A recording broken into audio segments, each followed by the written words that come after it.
தேவையானது உங்களுக்கு கட்டாயம் கிடைக்கும் தேவனுடைய பிள்ளைகள். ஆமென். நீங்க கூட கிடைக்கணும்னா தான் தேவனுடைய ராஜ்யத்தின் நீதியை நீங்கள் தேடணும். ஆமென். Praise the Lord. உங்களுடையது உங்களுக்கு கிடைக்கும். இங்க பக்கத்து வீட்டுக்காரன் உங்களுக்கு வரணும்னா தேவனுடைய நீதியையும் தேடணும். ஆமென். Praise the Lord. என்ன சொல்றாரு 27 பாருங்க.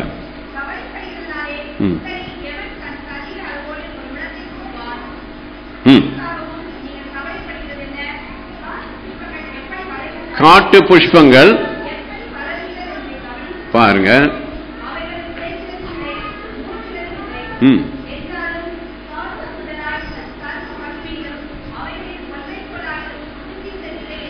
அவைகள் நூற்பதில்லைன்னா அந்த சட்டையை பற்றி சொல்றார். சாலமோன் தன்னுடைய மகிமையில அவனுடைய காரனேஷன் டான்ல ட்ரெஸ் பண்றதை காட்டிலும் எது விசேஷத்தவன் அழகா இருக்கான்? புஷ்பங்கள். அது இன்னைக்கு இருந்து நாளைக்கு போறது சாலமோனை காட்டிலும் விசேஷமா இருக்கு. நீங்க அந்த புஷ்பத்தை காட்டிலும் விசேஷம். அப்ப நீங்க சாலமோனை காட்டிலும் ரொம்ப விசேஷம். விளங்கலையா? சாலமோனை காட்டிலும் இந்த புல்லும் புஷ்பமும் விசேஷம். நீங்க இந்த இன்னைக்கு இருந்து நாளைக்கு போற புல்லும் புஷ்பத்தை காட்டிலும் நீங்கள் விசேஷம். அதனால் நீங்கள் சாலமோன் ட்ரெஸ் பண்றது காட்டிலும் உங்க ட்ரெஸ் ரொம்ப சூப்பர். சட்டைக்கு கவலைப்படாத, சாப்பிடுறது கவலைப்படாத, ஒண்ணுமே விதைக்காத குருவி பட்சத்துக்கே கிடைக்குது. நீங்க தேட வேண்டியது மரியாள்கிட்ட சொன்னாரு, தேவையானது. நீங்க தேட வேண்டிய ஒன்றை நீங்கள் தேடலனா எல்லாத்துக்கும் கவலைப்பட்டு இருப்பீங்க. தேவையானது ஒன்றே. நீ அநேக காரியத்துக்கு கவலைப்படுகிறாய், தேவையானது ஒன்றே. ஆமென். Praise the Lord. அந்த முக்கியமானது தேவனுடைய ராஜ்யம் நீதியை தேடினால் உலகம் அநேக காரியத்துக்கு கவலைப்படுவது போல நீ ஒரு காரியத்துக்கும் கவலைப்பட வேண்டிய அவசியம் இல்லை. ஹல்லேலூயா.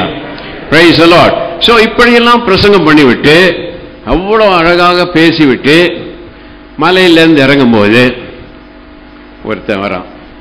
என் வீட்டில் வேலைக்காரன் வியாதியா இருக்கிறான், நான் வரேன். வர வேணாம், வார்த்தை சொல்லு சொன்னார். அவர் என்ன பார்த்தாரு? இப்பேற்பட்ட விசுவாசத்தை இஸ்ரவேலில் நான் காணவில்லை. ஏன் தெரியுமா? அவர் தேடிக்கொண்டு போகிறார். விசுவாசம் உள்ளவர் எங்கே இருக்கிறார்கள்?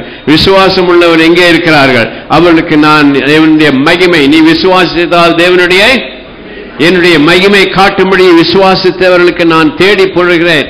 யாரும் காணவில்லை, எங்கும் யாரையும் காணவில்லை, எங்கும் காணப்படவில்லை. ஒரு புறஜாதியான் தான், வசனத்தை கேட்காதவன், ஏதோ என்னை பற்றி தூரத்தில் கேட்டவன், அவன் இப்பேற்பட்ட விசுவாசத்தை சொல்கிறான். ஆமென். ஏன் இந்த ஒரு வார்த்தை சொன்னால் போதும் என்று கொஞ்சம் வசனம் கேட்டவர் சொன்னார். ஒருத்தர் டேனியல் ஒருத்தர் இருக்காரு, இன்னொருத்தர் ஜோசப் இருக்கார். ரெண்டு பேரும் காலேஜுக்கு போறாங்க. ஏன் ஒருத்தருக்கு ரொம்ப விசுவாசம் இருக்குது, ஒருத்தருக்கு கொஞ்சம் விசுவாசம் இருக்குன்னு சொல்றேன். அதிக வசனம் கேட்டா அதிக விசுவாசம் இருக்கணுமே? இல்லையே, அற்ப விசுவாசி. கொஞ்சம் வசனம் கேட்டவன் பெரிய விசுவாசி. ஏன் காரணம்? ரெண்டு பேர் காலேஜுக்கு போறாங்க, டேனியலும் ஜோசப்பும். ரெண்டு பேரும் BA படிக்கிறாங்க, படிச்சு பாஸ் பண்ணிட்டாங்க. டேனியல் வேலைக்கு போயிட்டார், ஜோசப் MA படிக்கிறார். இன்னும் காலேஜில் என்ன பண்றாங்க? கேட்கறாங்கல்ல, டீச்சிங்க பாடங்கள் கேட்கறாங்க. இன்னும் கேட்கறதுக்கு இன்னும் ஹையர் ஸ்டடி போயிட்டார். அவர் MA படிச்சுட்டார், பாஸ் பண்ணிட்டார். அந்த 2-3 வருஷத்துல இவர் இன்னும் நல்லா வேலை செஞ்சு நிறைய சம்பளம் வாங்கிட்டார். அவரு PhD போறாரு, ஜோசப் இன்னும் கேட்க போறாரு.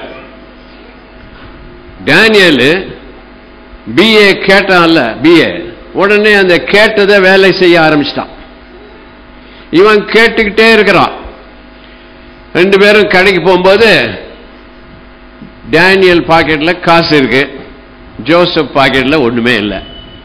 இவர் கேட்டுக்கிட்டே இருக்கிறார். அவர் கேட்டதை உடனே செஞ்சிட்டார். BA படிச்சாரு, BA படிச்ச அளவுக்கு அவர் வேலை செய்யறார். நீங்கள் வசனத்தை கேட்ட அளவுக்கு நீங்கள் உங்கள் வாழ்க்கையில் அதை கிரியை செய்வீர்கள் என்றால் உங்களுக்கு பெரிய விசுவாசம் இருக்கும். நீங்க கேட்டுக்கொண்டே இருந்து ஒண்ணுமே செய்யாம இருந்தா அற்ப விசுவாசிகளை போல இருப்பீங்க. ஆமென். Praise the Lord. இந்த மாதிரியான விசுவாசத்தை பூமியிலே காண்போரோ என்று அவர் தேடிக்கொண்டு போனார். இயேசுவின் முதலாம் வருகையே விசுவாச ஜனங்களை பார்த்து தேவனுடைய மகிமை காட்டும்படியாக வந்தார். அவர் இரண்டாம் வருகையிலே பூமியிலே மனுஷகுமாரன் வரும்போது எதை காண்பாரோ? ஆமென். அது மாதிரி அதனால நீங்க அழுமூஞ்சி பாட்டெல்லாம் பாடாதீங்க. கண்ணீரை காணும் தேவனே இதெல்லாம் வேண்டாம். யோவான் 20:15 பார்த்தா, விண்ணப்ப தேவனே கண்ணீரை காண்பவரே இதெல்லாம் விட்டுட்டு விண்ணப்பத்தை கேட்பவரே என் விசுவாசத்தை காண்பவரேன்னு பாடணும். ஆமென். அதுதான் அவருக்கு விருப்பம். ஸ்திரீயே உன் கண்ணீர் பெரிதுன்னா சொன்னாரா? என்ன ஏம்மா அழுகிறேன்? இது இந்தியாவிலையும் ஆசியாவிலும் சொல்ல வேண்டிய சத்தியம். அதனால நிறைய சொல்றேன். எத்தனை பேருக்கு அழுகணும்னு விருப்பம்? யாருக்கும் இல்லை. இயேசு கூட பிடிக்கல. ஆனா சில ஊழியக்காரர் கதறி அழுதுன்னு சொல்றாங்க. ஏன்பா அழுகணும்? ஏன் அழுகணும்? மத்தேயு 25:30 பாத்தீங்கன்னா அழுகுறவங்க எங்க இருக்கிறாங்கன்னு பாப்பீங்க.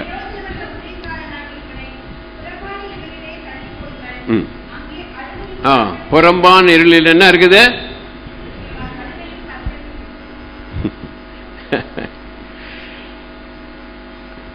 அந்த ஆரம்பமே எப்படி இருக்கு? விசுவாசின் கூட இல்ல, பிரயோஜனமற்ற அழ வச்சுக்கிட்டே போற ஊழியக்காரன். என்ன பயப்படுறீங்க? இந்தியாவில் எல்லாம் கண்ணீர் விட்டு கதறுங்கன்னு சொல்றாங்க. இப்ப எல்லாம் மாறிக்கிட்டு வருது பாத்தீங்களா? தெற்கில் ஒரு இடத்துக்கு பெரிய கூட்டத்துக்கு போனேன். அங்க போய் பேசினேன். பேரெல்லாம் சொல்ல வேணாம். அவர் இப்பெல்லாம் விசுவாசம் விசுவாசம்னு பேசுறாரு. கதறுங்கள், கதறி ஜெபிங்கள். 200 சொட்டு கண்ணீர் விட்டால் நீ பாஸ் பண்ணலாம். இதெல்லாம் சும்மா வேதத்துக்கு புறம்பாக எப்படி ரோமன் கத்தோலிக்கர் பொம்மையை வச்சு கும்பிடுறாங்களோ அதே மாதிரி இது ஒரு விக்கிரக ஆராதனை மாதிரி. கண்ணீரை மேன்மைப்படுத்தாதீங்க. யாரும் இயேசு பார்த்து எவ்வளவு கண்ணீர் விட்டமா, நீ கண்ணீர் அழுததெல்லாம் உனக்கு கிடைக்கும் சொன்னாரா? நீ விசுவாசப்படியே கிடைக்கும்னாரா? ஓ, இயேசு கண்ணீர் விட்டாரு. கரெக்ட். நீ உனக்காகவும் உன் பிள்ளைக்காகவும் அழுன்னு சொன்னாரு. கரெக்ட். எப்ப சொன்னாரு? அதெல்லாம் பழைய ஏற்பாடு. மத்தேயு 27ஆம் அதிகாரம் வரைக்கும் பழைய ஏற்பாடு. மார்க்கு 15ஆம் அதிகாரம் வரைக்கும் பழைய ஏற்பாடு. லூக்கா 23ஆம் அதிகாரம் வரைக்கும் பழைய ஏற்பாடு. இதெல்லாம் பழைய ஏற்பாட்டில் சொன்னார். பழைய ஏற்பாட்டில் அழ வேண்டியதுதான். ஒருத்தர் அழுது அழுது எவ்வளவு வச்சிருக்காரு தெரியுமா? 56ஆம் சங்கீதம் 8ஆம் வசனத்துல அவர் அழுது அழுது அழுது அழுது அவர் ஒரு சேவிங்ஸ் அக்கௌண்ட்டே வச்சிருக்கார். அவர் சிடி போட்டிருக்கார். அலைச்சல்களை கண்ணீரை இவர் ஒரு பாட்டில் வாங்கி கொடுத்துறாரு ஆண்டவருக்கு. என் கண்ணீரெல்லாம் அதில் பிடிச்சி வை. எல்லாம் அழுமூஞ்சி எல்லாம் பழைய ஏற்பாடு. ஆமென். புதிய ஏற்பாட்டில் விசுவாசம். ஏன்னா பழைய ஏற்பாட்டில் விசுவாசம் இல்லை. எபிரேயர் 11ஆம் அதிகாரத்தில் விசுவாசம். அவங்க எல்லாம் விசுவாச வீரர்கள் அல்ல, விசுவாச செயல்களை செய்தவர்கள். அது எப்பொழுதுமே அவர்கள் செய்யவில்லை. மலை மேல பாகாலுடைய தீர்க்கதரிசி 450 வெட்டணும். திடீர்னு ஓடுறான் அவன் உயிர் தப்பிக்கிறதுக்கு. யாருக்கு? யார்கிட்ட இருந்து உயிர் தப்பிக்கணுமா? இவ்வளவு ஆம்பளை வெட்டினவன் ஒரு பொம்பளைக்கு பயந்து ஓடுறான். ஏன்? விசுவாசம் அங்க இல்லை. பழைய ஏற்பாட்டில் விசுவாசம்லாம் அக்கேஷனல் ஃபெய்த், அந்த நேரத்துக்கு வரும். அதுக்கப்புறம் அவர் ஆர்டினரி தான். தாவீது கோலியாத்தை வென்றார், விசுவாசம் வந்தது. ஆனால் அங்க நிக்கல விசுவாசம். அதெல்லாம் அந்தந்த நேரத்துக்கு வேலை கொடுத்துட்டு போய்விட்டது. அந்தந்த ஷாட்ராக், மீஷாக், ஆபத்நேகோ, 4வது மனுஷன் அங்க வந்தார், விசுவாசத்தை கொடுத்தார். நிரந்தரமான விசுவாசம் பழைய ஏற்பாட்டில் கிடையாது, புதிய ஏற்பாட்டில் தான் விசுவாசம். கலாத்தியர் 3:23 படிச்சீங்கன்னா நான் சொல்றது சத்தியம் என்று தெரியும்.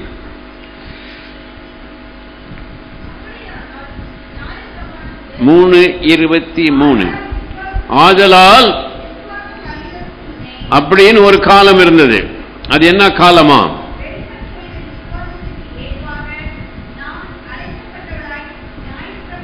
நியாயப்பிரமாணத்தின் காலத்திலே இனி வெளிப்பட போகிற விசுவாசத்திற்காக அடைக்கப்பட்டிருக்கிறோம். ஆமென். அந்த பழைய ஏற்பாட்டின் காலத்திலே விசுவாசம் வரவில்லை. அவர்கள் எல்லாம் நம்பிக்கையில தான் வண்டி ஓடுது. கர்த்தரை நம்புவேன், பழைய ஏற்பாட்டு பாட்டு அது. கர்த்தரை விசுவாசி கத்துங்கள். ஆமென். பழைய ஏற்பாட்டில் இயேசு கண்ணீர் விட்டார், நீங்க அழுங்கன்னு சொன்னாரு. அவர் உயிர் தெழுந்த உடனே சொல்றாரு, எதையம்மா தேடுற? செத்து போன சரீரம்னா நீ அழலாம், நான் உயிரோடு இருக்கிறேனே. ஆமென். இயேசு உயிர் தெழுந்தார். ஹல்லேலூயா. பாதாளத்தை வென்றார். பாதாளத்தின் திறவுகோலை வைத்திருக்கிறேன். இனி எதுவும் உன்னை அசைக்க முடியாது, எதுவும் உன்னை பூட்டி வைக்க முடியாது, எதுவும் உன்னை சிறைப்படுத்த முடியாது. ஆமென். நான் திறவுகோலை வைத்திருக்கிறேன். ஏன் அழுகிறாய்? அழுவதற்கு காரணமே இல்லை. ஆமென். நீ விசுவாசித்தால் எதை பார்ப்பாய்? அவ்வளவுதான், தேவனுடைய மகிமையை பார்ப்பாய். ஆமென். விசுவாசிக்கிறவனுக்கு எத்தனை கூடும்? மார்க் 9:23 விசுவாசிக்கிறவனுக்கு 70% கூடுமா? எல்லாம் கூடும் என்றால் ஏன் அழ வேண்டும்? ஆமென். விசுவாசித்தால் போதும். உங்க பேரே என்ன? விசுவாசி. அது ஒரு கட்டளை மாதிரி இருக்கு அந்த பேரு, விசுவாசி. அழாதே, விசுவாசி. அழுமூஞ்சா நம்ம பேரு?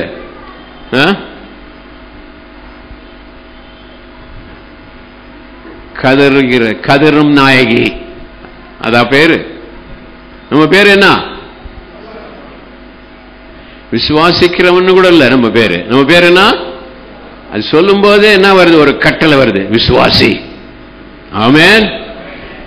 இந்த பூமியில இந்த சரீரம் நல்லா இருக்கிறதுக்கு காத்து வேணும். ஆமென். உள்ளான மனுஷன் நல்லா இருக்கிறதுக்கு அங்க இருக்கிற காத்து வேணும்.